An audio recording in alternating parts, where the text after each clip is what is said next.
Hello friends, good afternoon to all. तो अभी तक हम लोगों ने डिजाइन ऑफ शियर के अंदर how to draw the shearing stress diagram and the behaviour of the shear crack on the beam, ये हम लोगों ने जो है वो थोड़ा सा एनालाइज किया था और देखा था कि किस तरीके से जो है वो शियर का बिहेवियर होता है बीम पे। आरसीसी के लिए कैसा होता है, पीसीसी के लिए कैसा होता है, एंड शियर क्रेक जो होता है वो किस डायरेक्शन में होता है, तो वो हम लोगों ने देखा। तो कंक्लूजन क्या निकल के आया हमें लास्ट क्लास से कि पीसीसी के लिए शियरिंग स्ट्रेस डायग्राम पैराबोलिक होता है along the depth of the section, and RCC के लिए shearing stress diagram above the neutral axis parabolic होगा and below the neutral axis constant होगा। ये हम लोगों ने देखा था। द वैल्यू क्या होगी उनकी वो भी हम लोगों ने जो है डेराइव कर लिया था। आफ्टर दैट हम लोगों ने उसके अंदर शियर क्रेक किस डायरेक्शन में होता है वो हमने देखा था। तो उसके अंदर हमें ये पता चला कि शियर की वजह से सेक्शन डिस्टोर्ट होता है and shear crack appear in the diagonal compression side. To prevent the propagation of the shear crack, will provide the shear enforcement in the diagonal tension side. Diagonal tension and diagonal compression जो है वो अलग है real में, जो axial tension और axial compression होता है उससे। ठीक है, तो ये थोड़ा अलग है, इसको जरा ध्यान से रखिएगा। नाउ अब मेरे पास में पॉइंट आता है कि जब हम शियर को लेके बात करते हैं तो हमें बेंडिंग मोमेंट का ये पता है कि बेंडिंग मोमेंट के लिए क्रिटिकल सेक्शन सेंटर पे होगा, क्योंकि वहां पे मैक्सिमम बेंडिंग मोमेंट होता है। तो हम जब शियर की बात करते हैं तो मुझे शियर के लिए क्रिटिकल सेक्शन चाहिए होगा। कहाँ पे होता है? फेस ऑफ सपोर्ट पे होगा, मिड ऑफ सपोर्ट पे होगा, या और कहीं होगा। तो वो हम जो है वो कैलकुलेट करना चाह रहे हैं कि हमारे पास में जो है वो शियर का बिहेवियर या शियर का क्रिटिकल सेक्शन कहाँ होगा, that we want to know. ठीक है दोस्तों, चलिए तो स्टार्ट करते हैं इसको। किस तरीके से होता है, कैसे होता है, तो वो देख लेते हैं। तो यहाँ पे हो जाएगा क्रिटिकल सेक्शन फॉर शियर।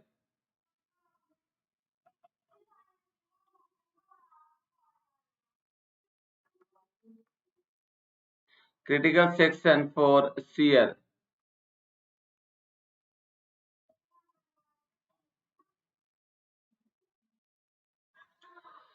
तो क्रिटिकल सेक्शन फॉर शियर के लिए दोस्तों तुम्हें जो है वो कुछ कंडीशन है, कुछ पॉइंट है जो ध्यान रखने होंगे, और वो कंडीशन और पॉइंट तुम्हें इंडिकेट करेंगे कि तुम्हें किस तरीके से उसको जो है वो एनालाइज करना है। अगर किसी बीम पे, मान लीजिए मैं यहाँ पे कंडीशन बता रहा हूँ, सुनिएगा ध्यान से। अगर किसी बीम पे यूडीएल लोड लग रहा है या more than one point load लग रहे हैं और उनका रिजल्टेंट फेस ऑफ सपोर्ट से 2D डिस्टेंस के आगे कहीं लग रहा है, तब उस केस में यानी कि क्या कंडीशन कह रहा है, देखिए। The beam for beam generally subjected to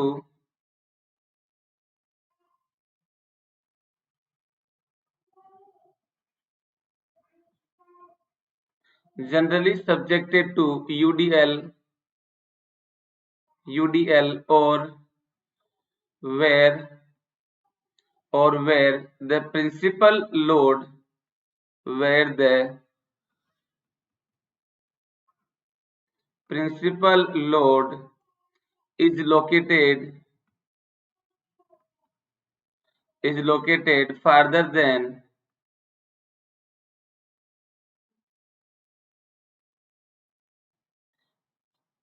2D distance, farther than 2D distance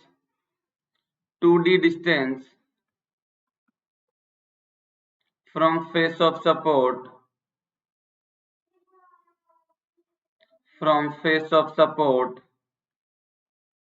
तब उस केस में हम ये कहते हैं द क्रिटिकल, तब उस केस में हम ये कहते हैं कि हमारे पास में दो कंडीशन आती हैं।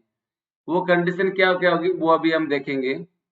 तो इसका मतलब ये हो गया कि तुम्हारे पास में मान लीजिए कोई भी बीम लग रहा है, दैट इज द बीम, ये कोई एक बीम है और इस बीम पे आपने ये कोई, मैं इसको 2D का ये बना देता हूँ, दैट इज द बीम, और इस बीम पे सपोर्ट लग रहा है ऐसे, दैट इज द सपोर्ट, और यहाँ पे भी सपोर्ट लग रहा है कुछ ऐसे, for example this is the support. इसके अंदर ये कह रहा दोस्तों कि आपके पास में जो रिजल्टेंट लोड लग रहा है वो रिजल्टेंट लोड लग रहा है यहाँ कहीं, दैट इज द आर, और इसका लोकेशन जो है that is the face of the support, ये हो जाएगा that is face of support. इस फेस ऑफ सपोर्ट से 2D डिस्टेंस के बाहर कहीं लग रहा है, this distance is the 2D distance, where D is the effective depth of the section. D जो दिया गया वो क्या हो जाएगा, effective depth of section.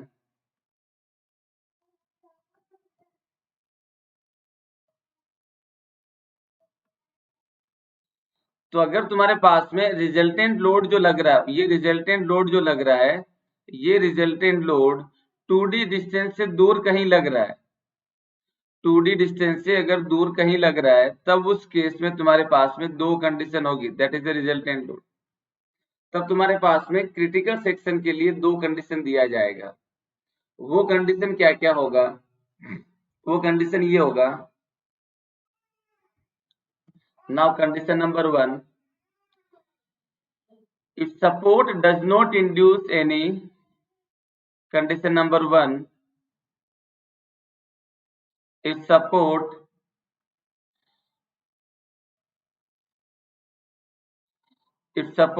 does not induce, if support does not induce any compression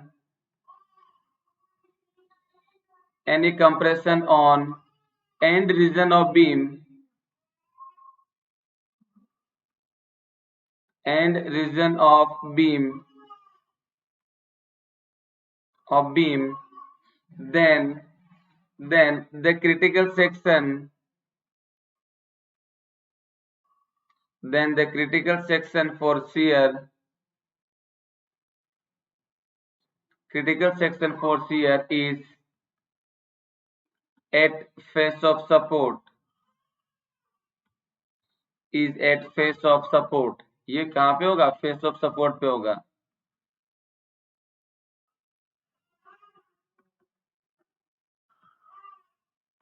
इस फेस ऑफ सपोर्ट, तो इसके अंदर अगर हम देखें तो मेरे पास मान लीजिए कोई भी अगर बीम है जो सस्पेंडेड है by the columns like that,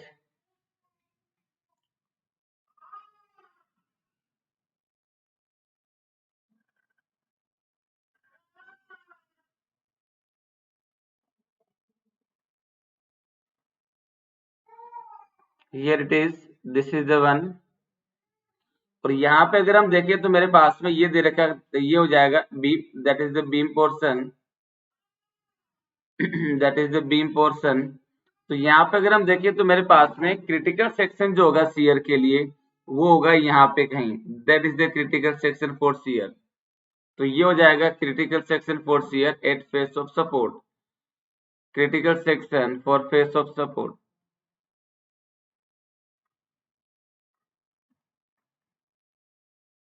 critical section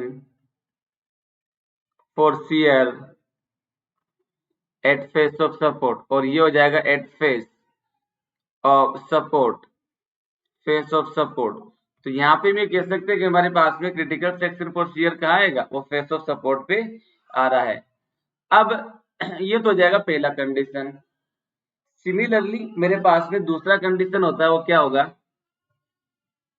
यहाँ पे हमने लिखा दोस्तों, इस अगर मैं कंडीशन को देखता हूं तो मेरे पास में यहाँ पे कंडीशन जो लिखी गई है वो क्या लिखा है कि सपोर्ट जो है वो किसी भी तरह का कंप्रेशन इंड्यूस नहीं कर रहा है, किसमें, एंड रीजन ऑफ बीम के अंदर। तब मेरे पास में इस तरीके का कंडीशन यानी कि फेस ऑफ सपोर्ट पे लेते हैं।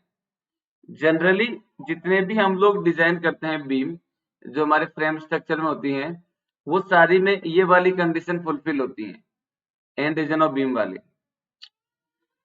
अब दूसरा हो जाएगा दैट इज इफ सपोर्ट, दूसरा हो जाएगा इफ सपोर्ट जो है वो कंप्रेशन अगर इंड्यूस कर रहे हैं एंड रीजन ऑफ बीम के अंदर, तब हम ये कह सकते हैं कि हमारे पास में क्रिटिकल सेक्शन कहीं और होगा।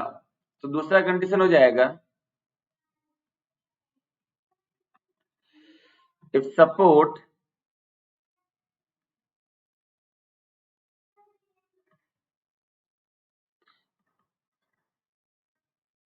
induce compression on end region of beam, on end region of beam, then critical section for shear,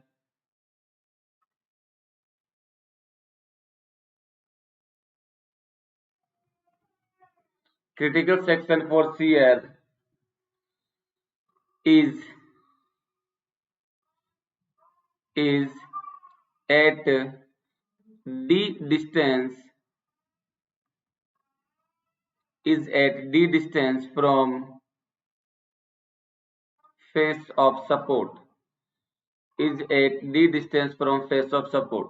यानी कि अगर तुम्हारे पास में एंड रीजन जो है वो अगर कंप्रेशन रिएक्शन इंड्यूस कर रहा है, तब उस केस में क्या होगा, तुम्हारे पास जो शियर होगा, शियर के लिए जो क्रिटिकल सेक्शन होगा वो हो जाएगा फेस ऑफ सपोर्ट पे।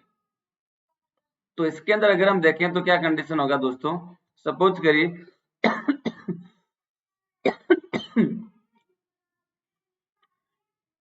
ये दे रहा that is the beam section, और इस बीम सेक्शन पे यहाँ पे बना देता हूँ, ये बीम सेक्शन दे रखा है तुम्हें, कंटिन्यू हो रहा है, और मैंने सपोर्ट विड्थ इतना दिया है 1 मीटर का या 0.5 मीटर का, इतना अगर सपोर्ट विड्थ दिया है, तब उस केस के अंदर मेरे पास में जो क्रिटिकल सेक्शन होगा वो क्रिटिकल सेक्शन होगा यहाँ कहीं, क्रिटिकल सेक्शन होगा यहाँ कहीं eight the d distance from face of support पे। ये हो जाएगा D distance from face of support पे, राइट। तो ये डिपेंड कर रहा है सपोर्ट पे। सपोर्ट अगर कंप्रेशन रिएक्शन इंड्यूस कर पा रहा है, ये यहाँ पे कंप्रेशन रिएक्शन इंड्यूस कर पा रहा है, इसको इग्नोर नहीं कर सकते। जब नहीं कर सकते दोस्तों, तो मुझे हर हाल में यहाँ पे इसका इफेक्ट भी कंसीडर करना पड़ेगा, और उस इफेक्ट की वजह से हम ये कहते हैं कि क्रिटिकल सेक्शन, इस कंप्रेशन रिएक्शन के इफेक्ट की वजह से क्रिटिकल सेक्शन फॉर शियर जो होगा वो कहाँ पे आ जाएगा, eight the d distance from face of support. So that is the critical section for shear. This is the critical section for shear, critical section for shear। ठीक है दोस्तों, तो ये हो जाएगा तुम्हारे पास में क्रिटिकल सेक्शन। नाउ अब ये जो तुम्हारे पास में दोनों कंडीशन है, at the face of support और at the d distance from face of support, दोनों ही कंडीशन जो है वो वैलिड है। कब, जब तुम्हारे पास में ये कंडीशन वैलिड है, a condition,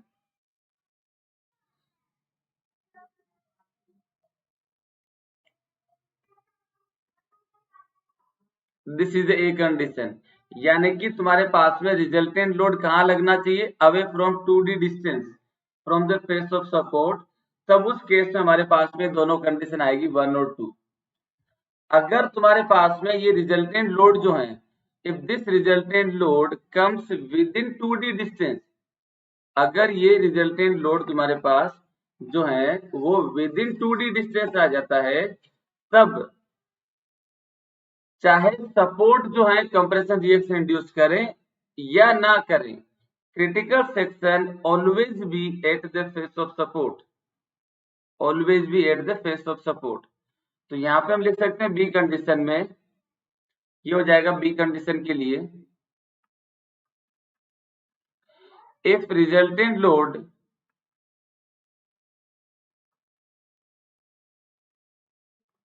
if resultant load comes within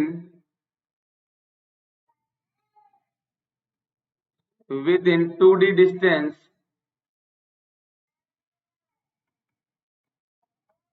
comes within 2d distance from face of support,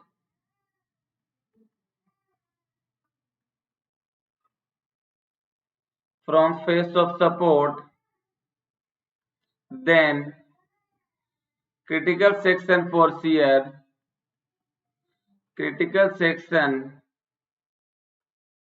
for shear,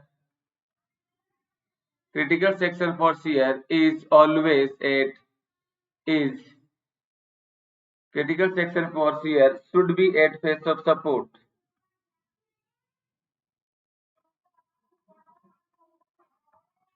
Should be at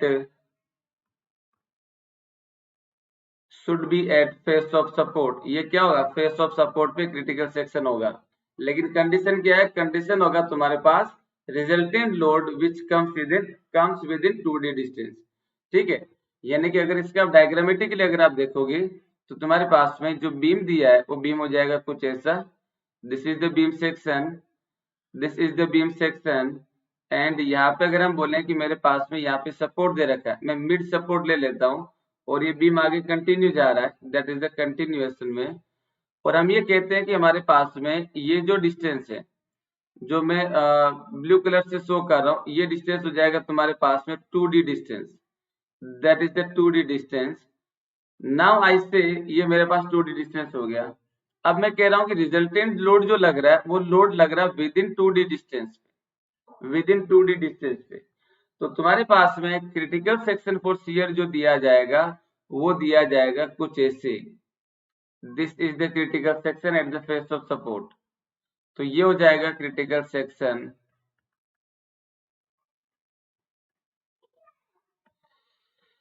eight face of support, critical section for shear at critical section at face of support.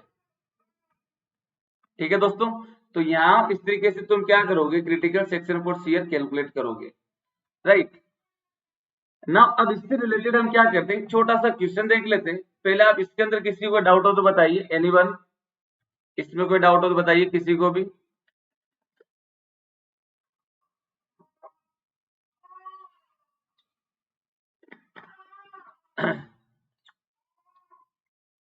तो यहाँ पे अगर आपको मैं question देता हूं जिसका answer दीजिएगा. नाउ क्वेश्चन हो जाएगा तुम्हारे पास, वो क्या होगा? सपोज करिए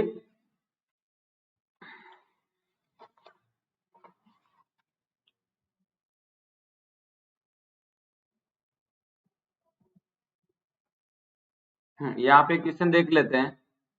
क्वेश्चन दे रहा है a box girder is subjected to a box girder is subjected to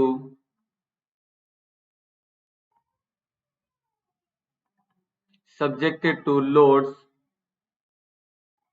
shown in figure.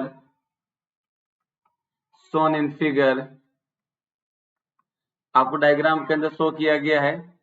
The critical section for shear, the critical section for shear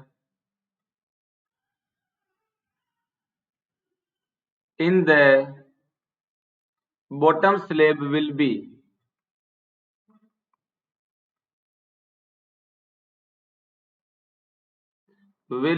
at कहाँ होगा?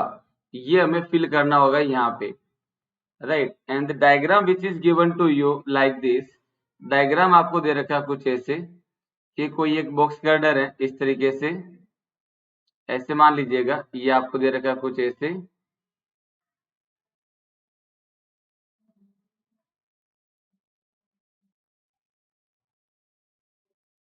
This is the one. This is the box girder, and it is subjected to a load which is acting like here,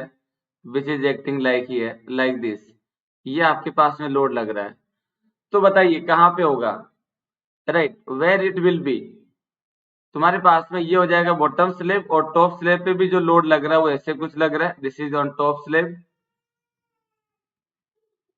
this is on top slab. So now tell me, bottom slab के लिए तुम्हारे पास critical section for shear कहाँ होगा? I give जो है तुम्हें, तुम्हारे पास 30 सेकेंड्स का समय.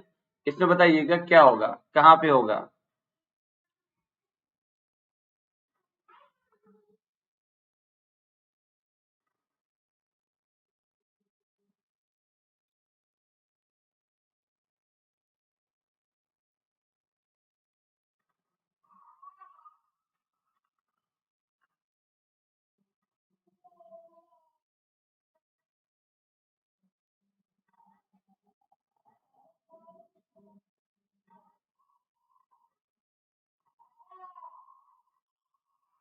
चलिए तो क्या होगा फटाफट बताइए दोस्तों।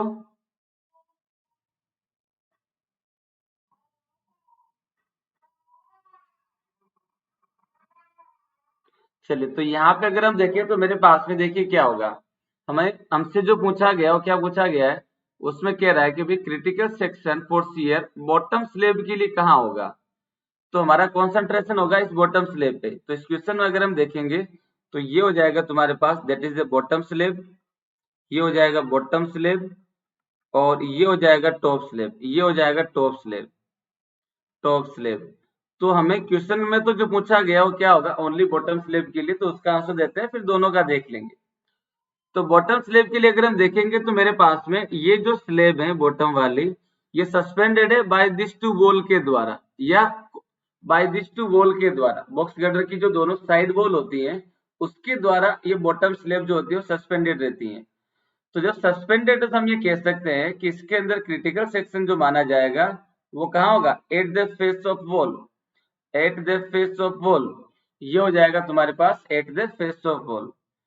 तो इसमें हो जाएगा तुम्हारे पास the critical section for shear will be at, कहाँ पे होगा, at face of wall, at the face of wall. चलिए ये तो हमसे क्वेश्चन जो पूछा गया था उसका आंसर लिख दिया। अब अगर हम थोड़ा सा डिस्कस करें कि भाई बता अगर ये चीज है तो टॉप वाली स्लैब के लिए भी होगा, तो उसमें क्या होगा। तो मैं यहाँ पे फाइनल दोनों का लिख देता हूँ, टॉप और बॉटम का। देखिए तो क्रिटिकल सेक्शन फॉर शियर हो जाएगा,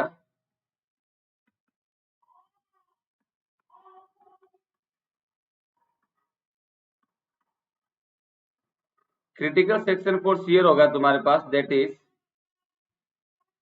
ये हो जाएगा इसी के अंदर sorry critical section for shear इसमें हो जाएगा बॉटम स्लैब के लिए, पहला होगा for bottom slab, for bottom slab, तो बॉटम स्लैब के लिए हो जाएगा eight the face of wall, ये हो जाएगा eight the face of wall, face of wall. अगर आप टॉप स्लैब के लिए बात करोगे तब उसके लिए क्या होगा, दूसरा हो जाएगा फॉर टॉप स्लैब, तो टॉप स्लैब के लिए हो जाएगा तुम्हारे पास, वो हो जाएगा at D distance, at D distance, at D distance from face of wall, at D distance from face of wall. तो ये दिया जाएगा तुम्हारे पास क्रिटिकल सेक्शन इस क्वेश्चन के लिए, इस क्वेश्चन के लिए। कोई डाउट तो बताइए इसमें किसी को भी, एनीवन प्लीज। सो इसमें अगर हम देखें तो हमारे पास में क्रिटिकल सेक्शन फॉर शियर यहाँ पे आ चुका है। एक दूसरा क्वेश्चन है जिसके अंदर अगर हम बात करें तो मान लीजिए तुम्हारे पास में ये कोई, हम दूसरा एग्जांपल देख रहे हैं, एग्जांपल नंबर 2। तो यहाँ पे मान लीजिए तुम्हारे पास में कोई भी एक जो है वो मेशनरी वॉल दे रखा है, this is the masonry wall, और इस मेशनरी वॉल के अंदर हमने क्या कर रखा है, यहाँ पे एक ओपनिंग दे रखी है, डोर दे रखा है, that is the door, right, that is the door. And मैंने इस डोर पे जो है वो एक क्रिटिकल डोर पे जो है मैंने एक लिंटेल प्रोवाइड कर रखा है, दैट इज द लिंटेल। इस डोर पे मैंने लिंटेल प्रोवाइड कर रखा है। तो ये जो लिंटेल होगा वो क्या काम करता है, ये लिंटेल क्या काम करेगा कि भाई इस ओपनिंग पे जो लोड है, इस ओपनिंग पे जो ये वाला लोड रहा है, इस लोड को दोनों साइड इवनली डिस्ट्रीब्यूट करना। भाई यहाँ पे जो लोड होगा वो इस पे आना चाहिए था, लेकिन हमारे पास यहाँ पे ओपनिंग दे रखा है, तो ओपनिंग दे रखा तो हमने लिंटेल दे दिया। तो जब लिंटेल दे दिया तो हम ये जानते हैं कि भाई यहाँ पे तुम्हारे पास एक तरीके से वॉल जो है सपोर्ट रिएक्शन इंड्यूस करेगी, और यहाँ पे भी सपोर्ट रिएक्शन इंड्यूस करेगी। इस पे लोड जो लग रहा है वो ये वाला आ जाएगा। इसका मतलब ये हुआ कि भाई मेरे पास में जो लिंटेल है, ये लिंटेल एक फ्लेक्सर मेंबर है, that is the lintel, lintel एक फ्लेक्सर मेंबर है। जब फ्लेक्सर मेंबर हो गया दोस्तों तो इसका मतलब ये हुआ कि इसके अंदर शियर भी आएगा। तो नाउ टेल मी शियर कहाँ होगा, नाउ टेल मी शियर कहाँ होगा एट द, शियर का सेक्शन कहाँ होगा। मैं यहाँ पे 3 लाइन जो यहाँ पे मैं 4 लाइन ड्रॉ कर देता हूँ वो बताना है। एक हो जाएगा एट द फेस, पहला हो जाएगा एट द फेस, दूसरा ले लेता हूँ एट द मिड, दूसरा ले लेता हूँ एट द मिड, तीसरा ले लेता हूँ एट द डी डिस्टेंस, चौथा ले लेता हूँ यहाँ पे एट द बाहर वाले कॉर्नर पे। चलिए तो बताइए क्या होगा, व्हाट इज द आंसर। ये तुम्हारे पास में जो वॉल थी वो मेसनरी वॉल थी,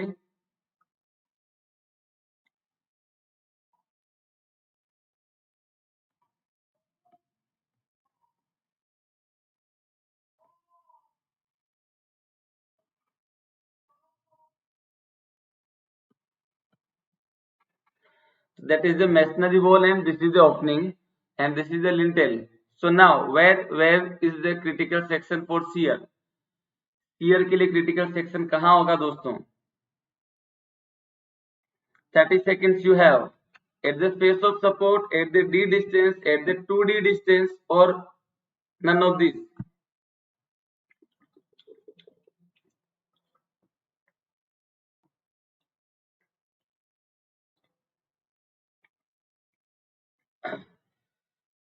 तो यहाँ पे हम एक चीज बता दूं मैं आपको कि ये जो भी हम प्रोविजन देख रहे थे, ये जो भी हम बातें कर रहे थे, उस सारे के अंदर हमारे पास में बीम जो था या जो भी स्ट्रक्चर का कंपोनेंट था, वो स्ट्रक्चर का कंपोनेंट आरसीसी से बना हुआ है।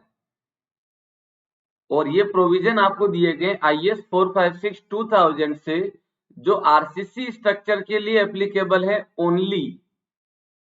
जो आपको IS जो भी हम प्रोविजन लिखा रहे हैं, जो भी आपसे बात कर रहे हैं, डिस्कशन कर रहे हैं, that all points and provisions are belong to the IS 456-2000।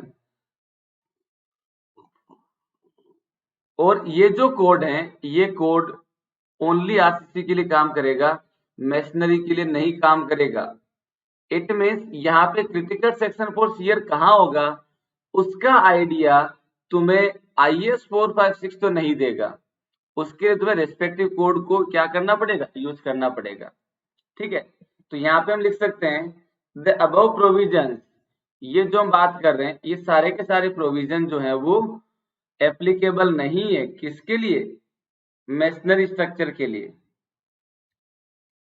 तो इसको नोट करके लिख सकते हैं हम लोग, the above provisions are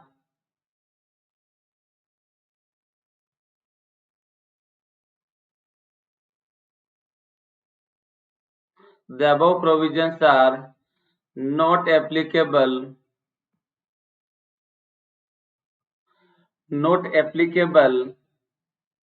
for minor structural member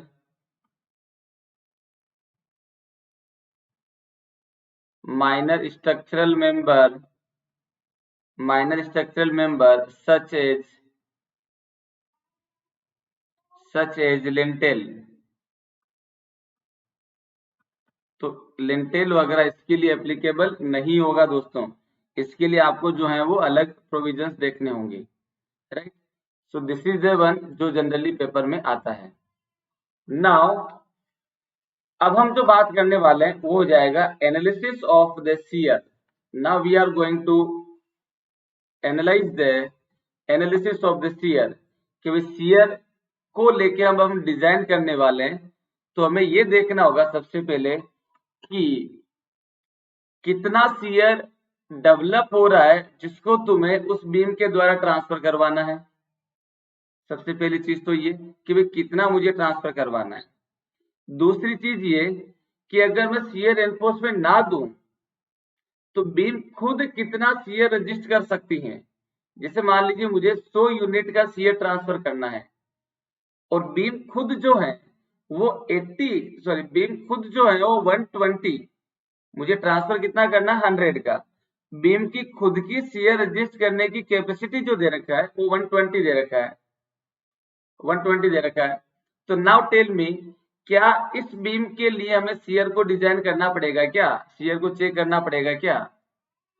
answer होगा नहीं, नहीं चेक करना पड़ेगा। क्यों नहीं करना पड़ेगा?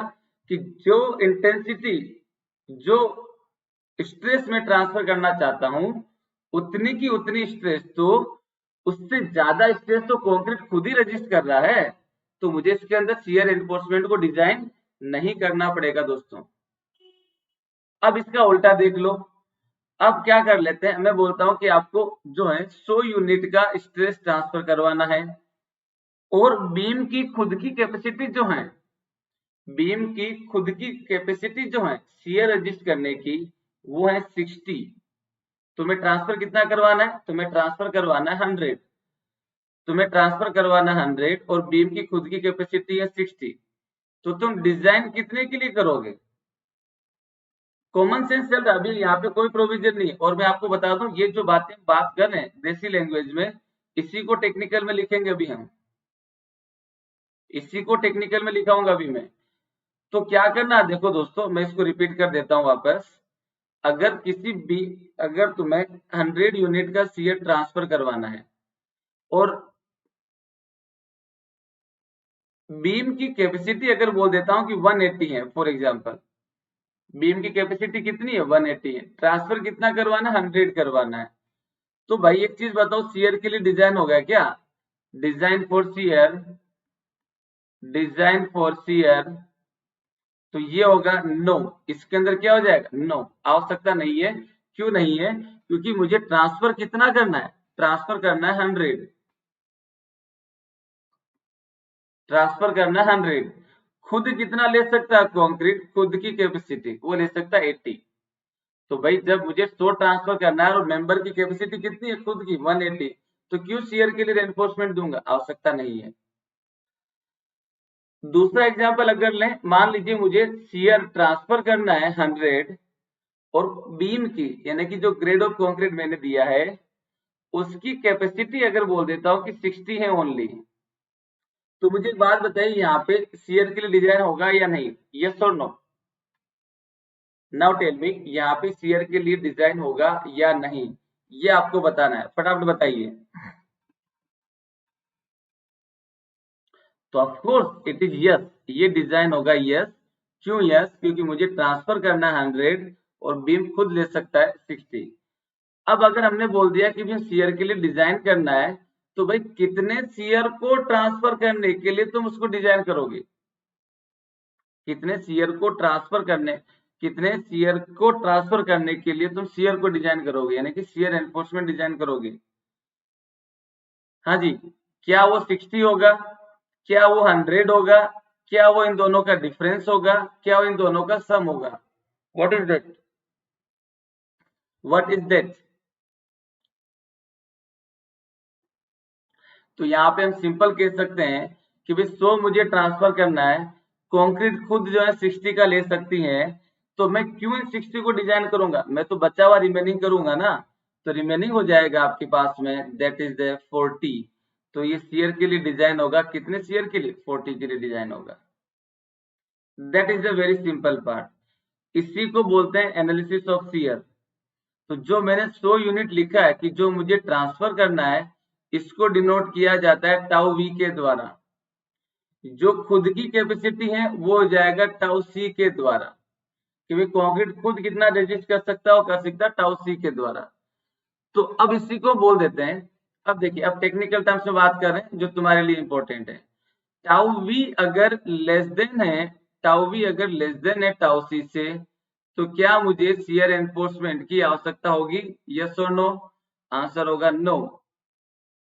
अगर टाउ वी ज्यादा है टाउ सी से, टाउ सी से, तो क्या ये ज्यादा है टाउ सी से, तो क्या शियर की आवश्यकता होगी? बिल्कुल ही होगी।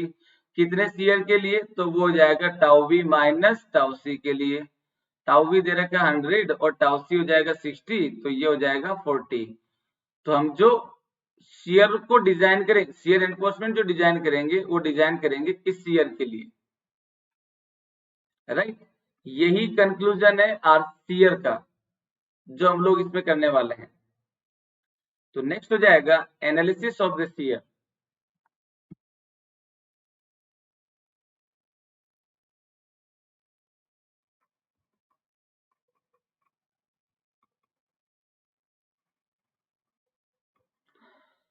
Analysis of the shear. तो एनालिसिस ऑफ शियर के अंदर अगर हम देखें तो हमारे पास में सबसे पहले आएगा नॉमिनल शियर स्ट्रेस। सबसे पहले दिया जाएगा nominal shear stress. Nominal shear stress क्या होता है, किस तरीके से हम लोग इसको कैलकुलेट करते हैं, वो भी हम इसके अंदर देखते हैं, राइट।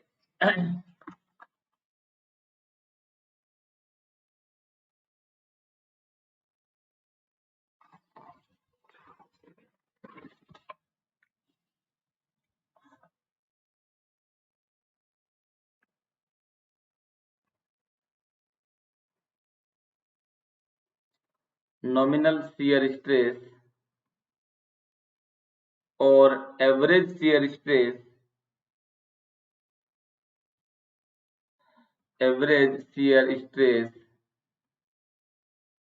ये दिया जाएगा tau equal to V upon B into D, B upon V, tau equal to B upon B into D. तो that is known as nominal shear stress, that is known as nominal shear stress. और ये जो valid होता है, ये valid है uniform section के लिए, that is valid for uniform section. ये हो जाएगा यूनिफॉर्म सेक्शन, यूनिफॉर्म सेक्शन के लिए। यूनिफॉर्म सेक्शन का मतलब है तुम्हारे पास में बीम जो है वो रेक्टेंगुलर है, स्क्वायर है, इस तरीके से, टेपर्ड सेक्शन में नहीं है, यानी कि कैंटिलीवर हम लोग जो बनाते हैं वैसा नहीं है, ठीक है दोस्तों। तो ये हो जाएगा। अब अगर हम जानते, देखिए ये तो हो जाएगा नॉमिनल स्ट्रेस। तो माय डियर फ्रेंड, जब हम इसके लिए बात करते हैं अब यहाँ पे तुम्हारे पास में एलएसएम के अगर करस्पॉन्डिंग अगर हम बात करें, तो एलएसएम क्या कहता है कि यहाँ पे जो V लिखा गया है वो हो जाएगा फैक्टर्ड शियर फोर्स, वो हो जाएगा फैक्टर्ड शियर फोर्स। तो ये तो जनरल बात कर रहे हैं हम लोग, इसको हम बोल रहे हैं जनरल इक्वेशन दे रखा है, जनरल इक्वेशन दे रखा है। तो यहाँ पे क्या हो जाएगा, V हो जाएगा shear force due to the load, जहाँ पे V हो जाएगा that is shear force,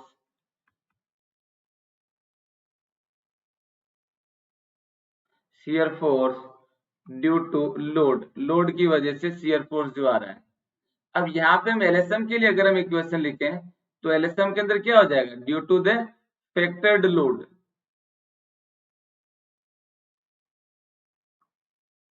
due to the factored load. तो ऑब्वियसली बात है, जब ये फैक्टर्ड लोड की वजह से आया, तो ये ऑटोमेटिकली तुम्हारे पास क्या बन गया, फैक्टर्ड शियर फोर्स बन गया। ये क्या बन गया, फैक्टर्ड शियर फोर्स, यानी कि वीयू बन गया। तो ये हो जाएगा वीयू। जब ये वीयू बन गया तो हमारे पास में कंडीशन क्या हो जाएगा, ये हो जाएगा टाउ, दैट इज द, ये हो जाएगा टाउ वी यू, ये हो जाएगा नॉमिनल शियर स्ट्रेस, जो तुम्हें क्या करना है, ट्रांसफर करना है। ये क्या करना है, ट्रांसफर करना है। बी हो जाएगा विड्थ ऑफ द सेक्शन, जहां पे बी हो जाएगा width of section, and small D हो जाएगा effective depth of the section, effective depth of section, effective depth of section. तो यहाँ पे अगर हम बात करें, तो मुझे कितना ट्रांसफर करना है, वो ट्रांसफर करना है tau V U, tau V U that is given by V U upon B D, जहाँ पे वी यू हो जाएगा shear force due to factored load. इसका मतलब वी यू हो गया तुम्हारे पास फैक्टर्ड शियर फोर्स। तो इसको मैं कंडीशन से यहीं पे लिख देता हूं, दैट इज कि टाउ वी यू जो होता है वो कभी भी टाउ सी मैक्स से ज्यादा नहीं होना चाहिए। टाउ वी यू का जो वैल्यू है वो कभी भी टाउ सी मैक्स से ज्यादा नहीं होना चाहिए, राइट। तो ये हो जाएगा तुम्हारे पास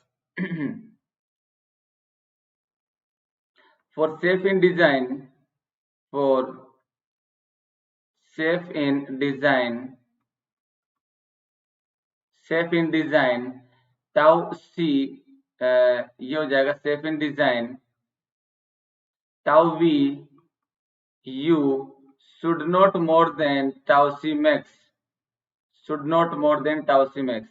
तो टाउ वी यू जो है वो ज्यादा नहीं होना चाहिए, किससे, टाउ सी मैक्स से ज्यादा नहीं होना चाहिए। अब यहाँ पे आता है टाउ सी मैक्स क्या है, what is the tau C max. तो टाउ सी मैक्स हो जाएगा तुम्हारे पास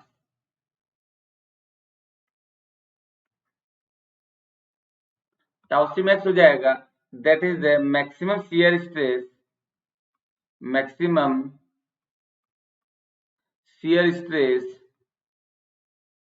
maximum shear stress that a beam can take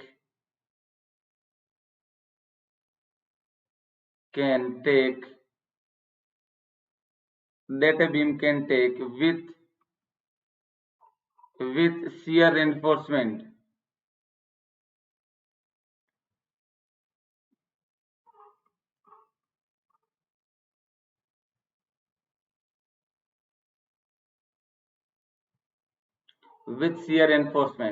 तो मैक्सिमम शियर स्ट्रेस जो है वो दिया जाएगा, वो हो जाएगा तुम्हारे पास शियर एनफोर्समेंट, जितना आप लगा सकते हो उतना लगाने के बाद जो है कंक्रीट कितना शियर को रजिस्ट कर सकता है वो हो जाएगा टाउ सी मैक्स। इससे ज्यादा पर्टिकुलर डायमेंशन का और ग्रेड ऑफ कंक्रीट का सेक्शन शियर को रजिस्ट नहीं कर पाएगा, तुम्हें या तो डायमेंशन चेंज करनी पड़ेगी या ग्रेड ऑफ कंक्रीट को चेंज करना पड़ेगा, इसके अलावा कोई चॉइस नहीं होगी आपके पास। तो टाउसी मैक्स का वैल्यू कितना होगा वो दिया जाएगा टेबल के द्वारा, ये आपको टेबल में गिवन होगा।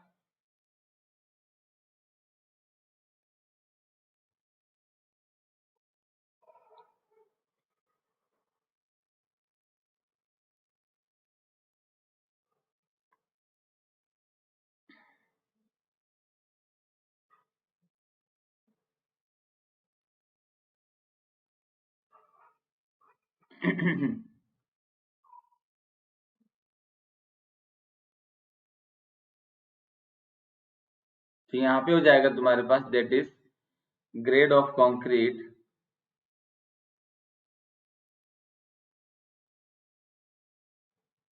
और ये हो जाएगा टाउसी मैक्स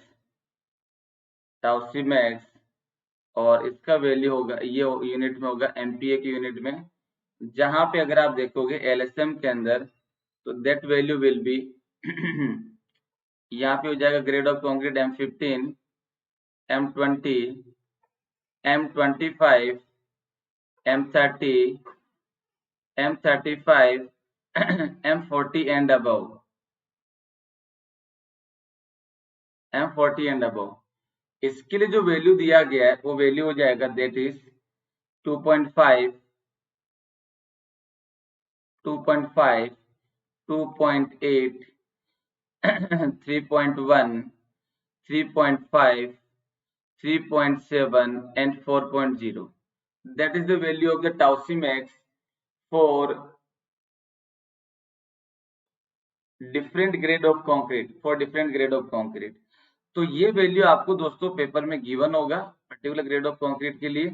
तो तुम्हें क्या करना, सबसे पहले टाउ वी यू का वैल्यू निकालना है और इस टाउ वी यू के वैल्यू को आप कंपेयर करोगे किससे, टाउ सी मैक्स से।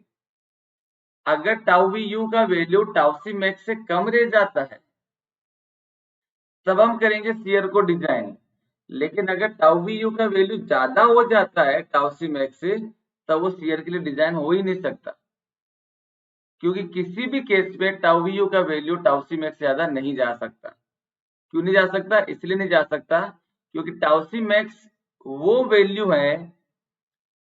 ऑफ कंक्रीट है जो शियर को रजिस्ट कर सकती है मैक्सिमम, किसके साथ, जितना शियर एनफोर्समेंट आप लगा सकते थे उतना लगा दिया, अब कंक्रीट कितना शियर रजिस्ट कर सकती है वो है टाउ सी मैक्स। तो इससे ज्यादा शियर को रजिस्ट नहीं कर पाएगा, आपके पास में कोई चॉइस नहीं रहेगी, राइट। तो ये हो जाएगा तुम्हारे पास नॉमिनल शियर स्ट्रेस और एवरेज शियर स्ट्रेस, उसको लेके पहला point, that is the point number 1। Now point number 2, अब हम बात करेंगे, ये तो हो गया मेरे पास में नॉमिनल शियर स्ट्रेस जो मैं एग्जैक्टली ट्रांसफर करवाना चाहता हूं। अब कंक्रीट खुद कितना रजिस्ट कर रही है वो हम देख लेते हैं। तो shear strength of concrete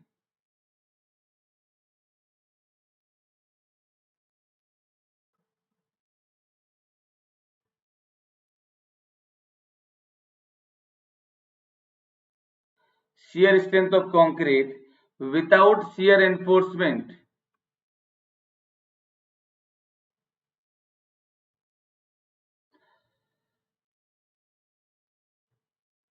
without shear enforcement, और इसको डिनोट किया जाता है टाउसी के द्वारा, इसको डिनोट किया जाता है टाउसी के द्वारा।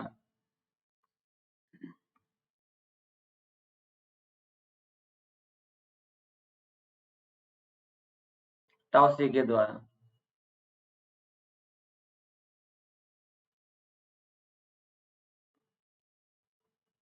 राइट, तो यहाँ पे हो जाएगा तुम्हारे पास, इसके अंदर हम कैसे कैलकुलेट करेंगे, तो ये हो जाएगा दैट इज टाउसी जो डिपेंड करता है वो डिपेंड करता है grade of concrete and percentage of steel पे। टाउसी जो डिपेंड करता है वो डिपेंड करेगा टाउसी डिपेंड्स ऑन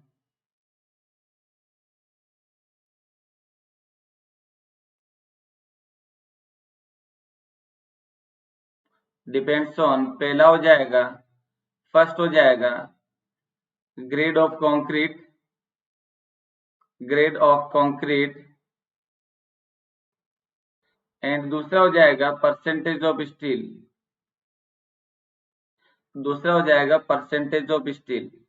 तो टाउसी का वैल्यू जो डिपेंड करता है वो डिपेंड करेगा grade of concrete and percentage of steel पे। अब परसेंटेज ऑफ स्टील में कौन सा और किस तरीके से होगा वो देखते हैं। तो परसेंटेज ऑफ स्टील के अंदर दोस्तों तुम्हारे पास में कुछ ऐसे होगा, मान लीजिए आपने कोई भी एक बीम डिजाइन किया, तो बीम डिजाइन करने से आप एरिया ऑफ स्टील निकालते हैं, जो कि आपने सिंगली और डबली में देखा था।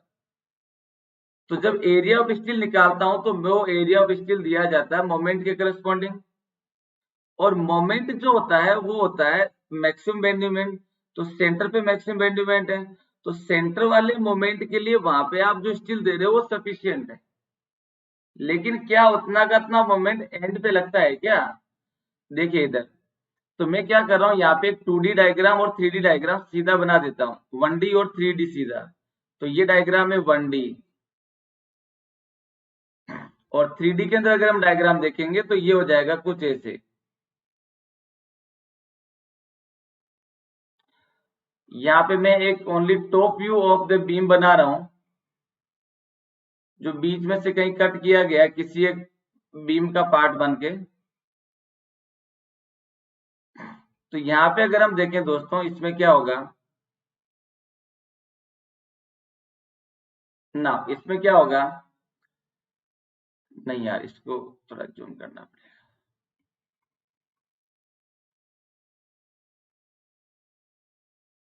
1 second please.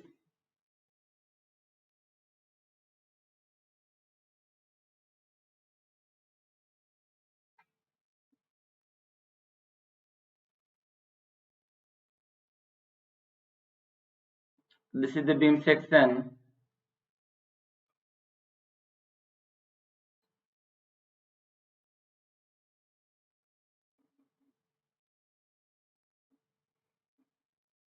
Here it is. तो ये मान लीजिए कोई बीच में से कट किया गया है। तो यहाँ पे अगर हम देखेंगे तो मेरे पास में देखिए, अब मैं बेंडीमैन डायग्राम ड्रॉ कर रहा हूँ यूडीएल लोड के लिए। तो बेंडीमैन डायग्राम जो बनेगा वो कैसे बनेगा, ये डायग्राम बनेगा कुछ ऐसे, दैट इज द वैल्यू, ये हो जाएगा कुछ ऐसे, और इसका वैल्यू होगा मैक्सिमम बेंडीमेंट होगा, वो हो जाएगा तुम्हारे पास कुछ वैल्यू। इस मोमेंट को ट्रांसफर करने के लिए आप क्या करते हो, रेनफोर्समेंट निकालते हो।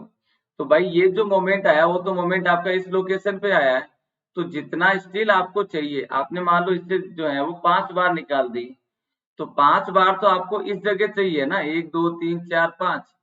क्या सेम मोमेंट आपका यहाँ पे है क्या, जो मैंने येलो कलर में किया है?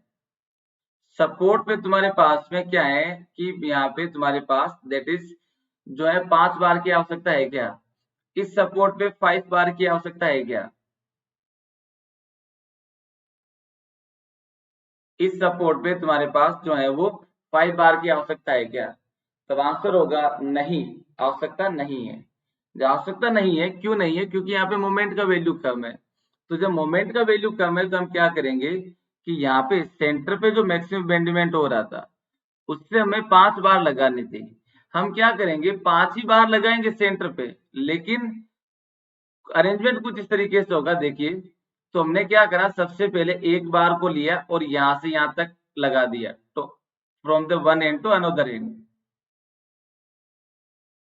From the one end to another end, ये हमने क्या किया, यहां से वहां तक प्रोवाइड कर दिया लाइक दैट।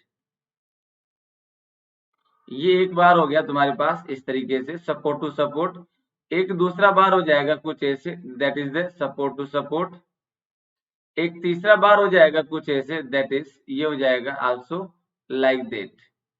तो आपने क्या करा, 5 बार चाहिए थी, आपने 3 बार को सपोर्ट से सपोर्ट तक प्रोवाइड कर दिया, और 2 बार को आपने क्या कर दिया, कर्टेल्ड करके लगा दिया। 2 बार को आपने कर्टेल्ड करके लगा दिया कि भाई ये 2 बार जो है वो कर्टेल करके यहाँ रह जाएगी। तो इसी को अगर मैं 2D डायग्राम के अंदर अगर शो करता हूं, तो 2D डायग्राम में शो करूंगा तो क्या होगा, 2D डायग्राम में शो करेंगे तो ये हो जाएगा दोस्तों कुछ ऐसे।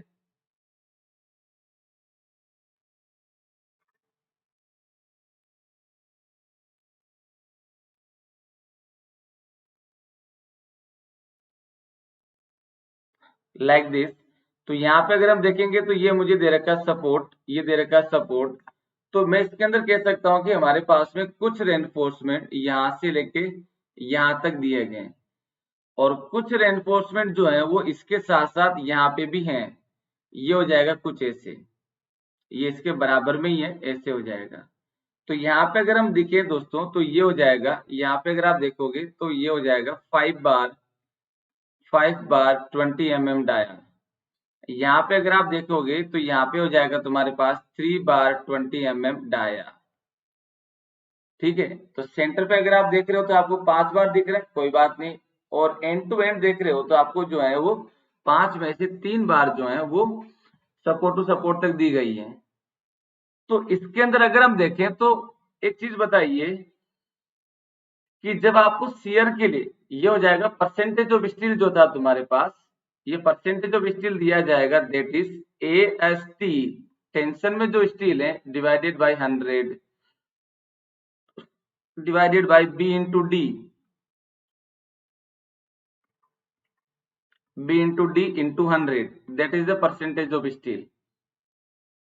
तो यहाँ पे AST जब मैं लिखूंगा तो AST क्या लिखा जाएगा, अगर मैं यहाँ से आपसे पूछता हूं कि मुझे परसेंटेज ऑफ स्टील निकालना for shear, PT for shear, तो यहाँ पे मैं जब PT लिखूंगा तो क्या लिखूंगा मैं, percentage of steel divided is equal to AST divided by B into D into 100, AST by BD into 100। तो मेरा आप लोगों से क्वेश्चन है, जब आप AST कैलकुलेट करोगे तो इस AST के अंदर 3 बार इंटू 20 mm डाया करोगे या 5 बार इंटू 20 mm डाया करोगे, टेल मी। तो सीधी सी बात है दोस्तों, यहाँ पे वो किया जाएगा जो तुम्हें शियर को रोकने के काम आ रहा है। तो मेरे पास में अगर देखा जाए तो शियर के लिए क्या हो जाएगा, शियर के लिए हो जाएगा कुछ ऐसे, दैट इज फॉर शियर। तो शियर को रोकने के लिए क्या पांचों की पांचों बार काम आ रही है, या ओनली ये येलो कलर वाली यानी कि 3 बार काम आ रही है, टेल मी क्या होगा।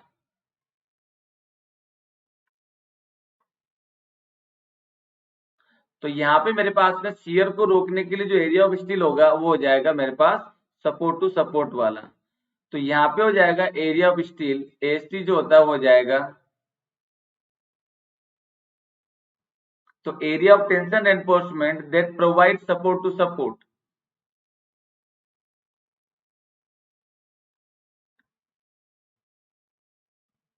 एरिया ऑफ टेंशन रेनफोर्समेंट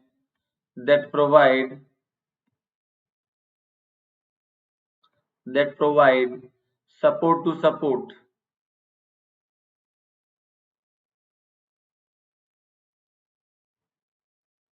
यानी कि जितना टेंशन स्टील तुमने सपोर्ट से सपोर्ट तक दे रखा है वही टेंशन स्टील आप यहाँ पे लिखोगे।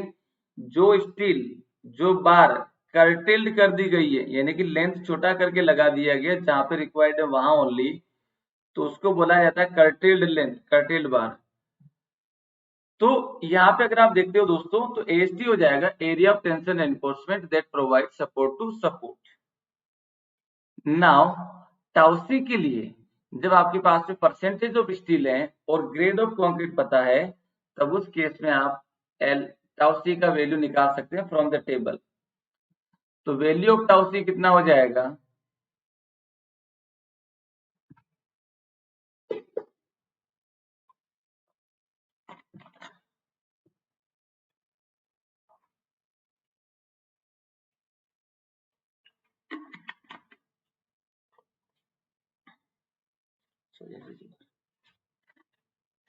वैल्यू ऑफ टाउसी हो जाएगा, वैल्यू ऑफ टाउसी दैट इज, इसके लिए क्या करना होगा, देखिए दोस्तों यहाँ पे हो जाएगा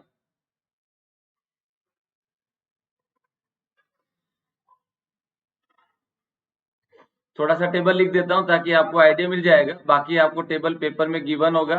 and most of you know that how to interpolate the value.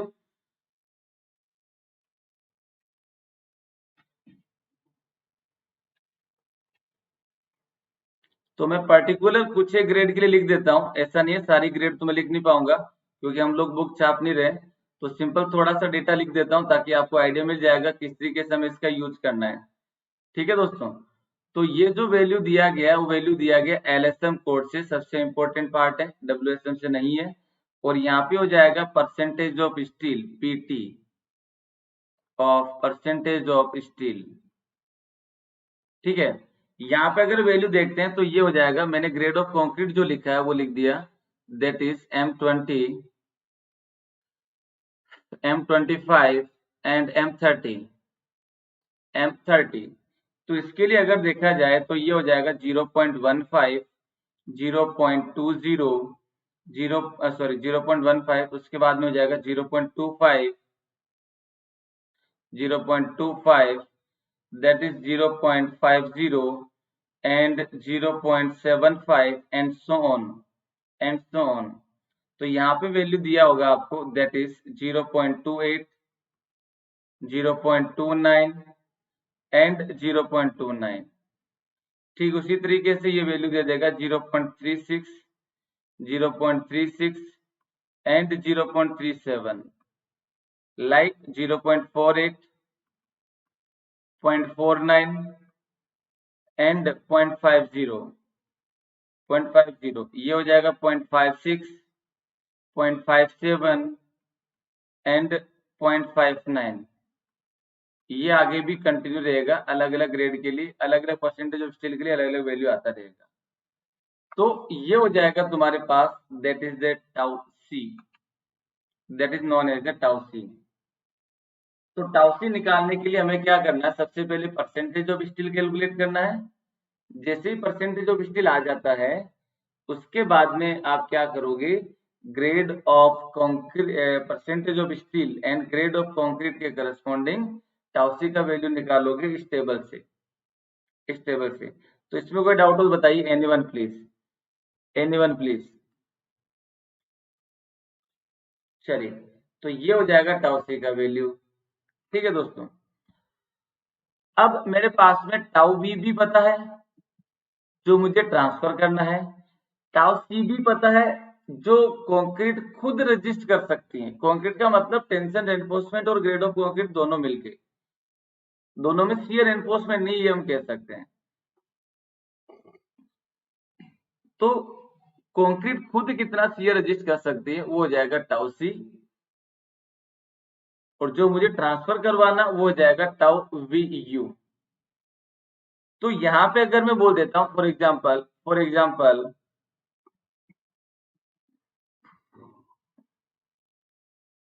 एक पॉइंट बोल देता हूं यहाँ पे, मान लीजिए तुम्हारे पास में टाउ वी ज्यादा है टाउ सी मैक्स से। फॉर एग्जाम्पल अगर हम देखें तो यहाँ पे हमने मान लिया इफ टाउ वी यू ज्यादा है, टाउ वी यू ज्यादा है टाउ सी मैक्स से, तो हम ये कहते हैं सेक्शन डिजाइन नहीं होगा, सेक्शन डिजाइन नहीं होगा। दूसरा अगर हम बोले कि मेरे पास मान लीजिए ये लेस देन है टाउ सी मैक्स से, लेकिन हम ये बोलते हैं कि भी टाउ वी यू ज्यादा है टाउ सी से, यानी कि जो मुझे ट्रांसफर करवाना है वो वैल्यू ज्यादा है किससे, टाउ सी से। तो दोस्तों हमें कितने शियर के लिए इसको डिजाइन करना पड़ेगा, कितने शियर के लिए इसको डिजाइन करना पड़ेगा, इन दोनों के डिफरेंस के लिए मुझे डिजाइन करना पड़ेगा। तो जितना इन दोनों का डिफरेंस बचा है वो हो जाएगा शियर स्ट्रेस। उस शियर स्ट्रेस को जब आप एरिया ऑफ सेक्शन से मल्टीप्लाई कर दोगे तो वो हो जाएगा shear force registered bye shear reinforcement, registered bye shear reinforcement. तो यहाँ पे मैं सीधा ही लिख देता हूं, if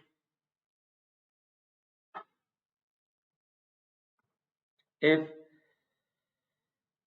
not if net shear force net shear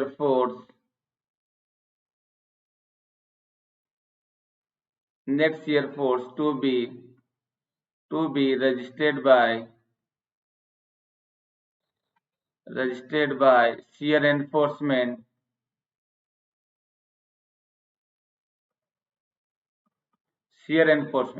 यानी कि shear enforcement खुद कितना shear रजिस्ट करेगा वो हो जाएगा VSU के द्वारा। VS हो जाएगा shear force एंड U हो जाएगा अल्टीमेट यानी कि फैक्टेड shear force। तो ये दिया जाएगा VSU is equal to tau V minus tau C into BD। तो यहाँ पे टाउ V और टाउ C का वैल्यू आप लोग अच्छे से जानते हैं, तो ये आपके पास वैल्यू पुट करके आंसर बन जाएगा। तो माय डियर फ्रेंड, अब हमें क्या करना है? अब हमें करना है कि भाई हमें इतने शेयर को ट्रांसफर करने के लिए इतने शेयर को ट्रांसफर करने के लिए मुझे शेयर रेनफोर्समेंट को डिजाइन करना है। That I need to design the shear reinforcement. ठीक है जी, तो मुझे शेयर एनफोर्समेंट डिजाइन करना है। तो शेयर एनफोर्समेंट जो है किस तरीके से हम लोग प्रोवाइड करते हैं, क्या क्या पैरामीटर होते हैं, वो हमें इसके अंदर जो है वो ध्यान से देखेंगे। तो यहां से देखिए हमारे पास में जो शेयर एनफोर्समेंट होता है वो 3 तरीके का होता है, राइट। तो यहाँ पे हम क्या लिखेंगे, नेक्स्ट हो जाएगा design of shear reinforcement.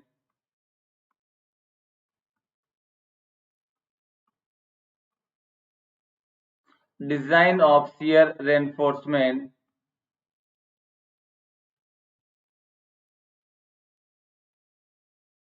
Design of shear reinforcement. तो शेयर एनफोर्समेंट तो तभी बनेगा ना जब तुम्हारे पास tau V u is greater than tau c then only we will provide the shear reinforcement. इसी के अंदर हो जाएगा इन दिस वी प्रोवाइड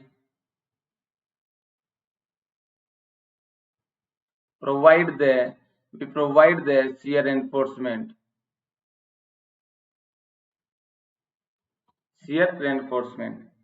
तो नाउ अब मुझे क्या करना है, शेयर एनफोर्समेंट कितनी तरीके का होता है वो देखना है। तो टाइप ऑफ शेयर एनफोर्समेंट होगा तुम्हारे पास दैट इज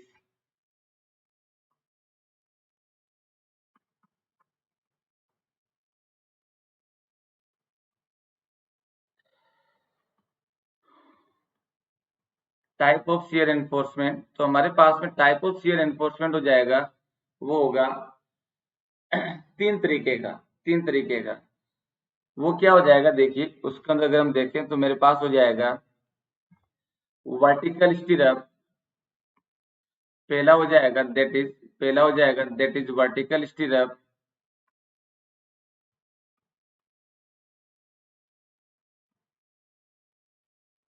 दूसरा हो जाएगा इंक्लाइंड स्टिरअप।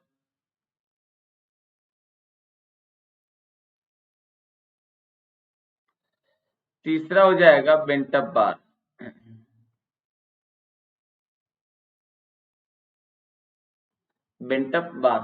ये 3 तरीके के शेयर रेनफोर्समेंट हैं जो हमें ध्यान देने समझने हैं और इनके बारे में प्रोविजंस लिखने हैं।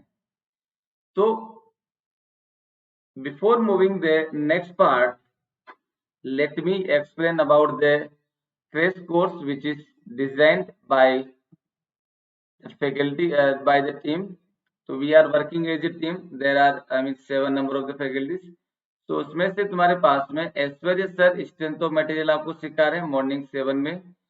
एनवायरमेंटल जो है क्लास का टाइमिंग वगैरह सब कुछ डिस्प्ले दैट इज 8:45 से मृगांक सर का है। क्षितिज सर का हो जाएगा 10:30 से। आरसीसी का जो है 12:30 से। Geotechnical 9 to 10:30। जियोटेक्निकल जो है वो हो जाएगा प्रांजू सर, बीएमसी चेतन सर के द्वारा एंड ओसीएफ अभिषेक सर के द्वारा।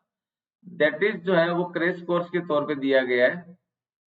नाउ यूपीपीएससी के लिए तुम्हारे पास में जो है वो मंडे को चेतन सर, मृगांक सर ट्यूसडे को, वेडनेसडे को जो है वो क्षितिज सर, एंड थर्सडे को मेरा रहता है, फ्राइडे को जो है वो अभिषेक ऐश्वर्य सर का होगा। Now this is all about me. Those who are new, they know about me. So जो लोग नहीं जानते उनके लिए this is all about me by Babulal Jahangir. For the joining plus, use the code that is the BL10. There are two kind of the feature on the plus, that is normally plus के अंदर हम लोग daily live classes लेते हैं, crash course रहता है, weekly test रहते हैं, and doubt solving session रहता है। ये तो plus में मिलेगा। अगर श्योरिटी चाहिए सिलेक्शन में, then take the admission by the iconic concept, जिसके अंदर personal coach, personal study planner and study booster क्या होता है वो सारा हम उसको देते हैं। स्टडी बूस्टर के तौर पे बता दूं मैंने यहाँ पे प्लस के बच्चों के लिए ही मेनली टारगेट रखते हुए आरसीसी का अभी कुछ सिलेबस स्टार्ट किया है, तो वो इसी बूस्टर सेशन के करस्पॉन्डिंग है। YouTube पे ऑलरेडी मैं DSS कंप्लीट कर चुका हूँ, तो जिनको DSS सीखना है, जानना है, वो इसको भी अटेंड कर सकते हैं। आई मीन ये ऑफलाइन ये सारा रिकॉर्डेड है, तो आप इसको कभी भी देख सकते हैं। फीस स्ट्रक्चर जो दे रखा है 12 मंथ के लिए, प्लस बेच के लिए बता रहा हूँ सबसे पहले, प्लस के लिए दैट इज फॉर +1। 12 मंथ का जो फीस होगा वो जाएगा after applying the code that is 27 something. 18 month के लिए 34,650 एंड ESC के लिए 39,600। These are the values which is used by the iconic concept, and this is for 12 month and 24 month। iconic के लिए दो ही ऑप्शन दिए हैं। This is Telegram, this is my Unacademy profile link where you can follow it for the further special classes or anything announcement। This is my Telegram ID जहाँ पे you can download the